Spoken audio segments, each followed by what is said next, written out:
What's going on, everybody? This is Ultimate iDevice Vids, and today in this video we're going to be doing a speed test between the iPhone 12 and the iPhone 6S. And with the time that I'm making this video, the iPhone 6S is currently the oldest iPhone that still supports the latest iOS version at the time, being iOS 14. And this is quite impressive considering that the iPhone 6S came out all the way back in 2015. So I'm curious to see how the oldest iPhone currently supported by the latest iOS and the newest iPhone compare in a speed test. We're going to be doing a variety of tests, including a boot up test, app launching tests, a web browsing test, a biometrics test, a Geekbench test, and an Antutu benchmark test. First up, I want to show you guys that both of these devices are running the latest iOS version as of recording this video, being iOS 14.1. Let's go ahead and kick things off with the boot up test. So we're going to turn both of these devices off and we're going to connect them to a power strip, and then we're going to turn the power strip on, powering on both of the iPhones at the same time. And it's definitely worth mentioning that a boot up test is not representative of how a device is going to perform in all areas. It's just interesting to see. And I'm not going to cut anything out of this portion of the video. I want you guys to see the uncut boot time. And as you can see here, they basically booted up at the same time. But if you wanted to declare a winner, the 6S booted up a split second before the 12. So interesting result there. And with the app switchers cleared on both devices, let's do some app launching tests. So starting off with some lighter applications, you can see here, the 12 is definitely quicker. I mean, it shouldn't come as any surprise. But as you can see there, especially with these lighter applications, it's really not that big of a difference. As you can see, it's only a second or less of a delay with these lighter applications especially. And a similar trend continues when we get into some of the lighter games like Subway Surfers here. You can see, again, there's that definite advantage on the 12 as to be expected. But the 6S holds up very well. So, it's quite impressive, I think, as I said earlier, that this device not only still runs the latest iOS, but that it's still such a usable device in day-to-day tasks. And continuing with a few more games, next up is Minecraft here, which, just like the previous applications, follows the same trend. The iPhone 12 loads it a few seconds ahead of the 6S. Moving on to Temple Run next.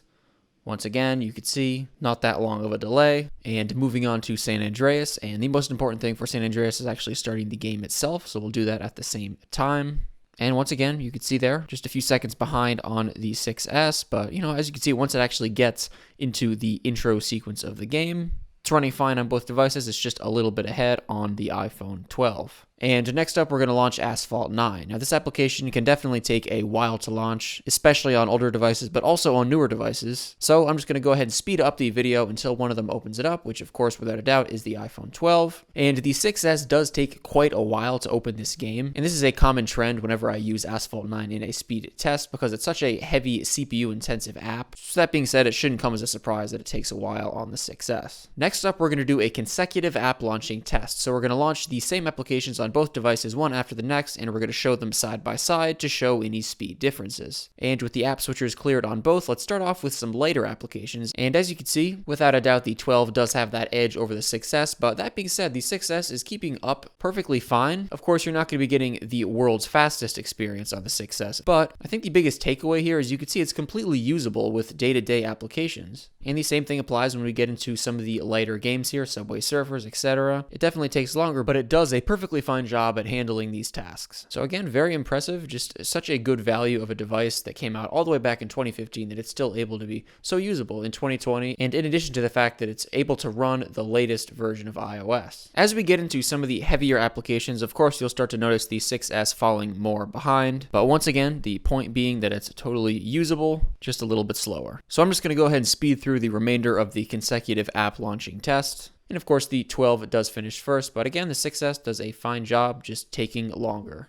Alright, so next up, I'd like to run a synchronized biometrics test on both of these. So Face ID unlock on the iPhone 12 and Touch ID unlock on the iPhone 6S. And as you can see, they're both extremely quick. And real quick, I just want to load a few web pages in Safari. Definitely keep in mind that web browsing tests largely depend on your internet connection, but let's start off with apple.com. So you can see they're a little bit quicker on the 12, and we'll do the verge.com as well. Basically the same, maybe a little quicker on the 12. Next, I want to run a Geekbench test, so we're just going to go into Geekbench and run a benchmark. And as to be expected, pretty considerable jumps in both the single and multi-core scores considering the age difference of these devices. And we're also going to run an Antutu benchmark test, and once again, as to be expected, a considerable jump in the numbers. So, as you've seen throughout this video, the 6S, as to be expected, does show its age when being compared against the latest iPhone, but that being said, it still performs pretty well in 2020 and is totally usable. If you guys use either of these devices, let me know down below in the comments section what your experience with performance is like. Thank you guys so much for watching this video, and I'll catch you in the next one.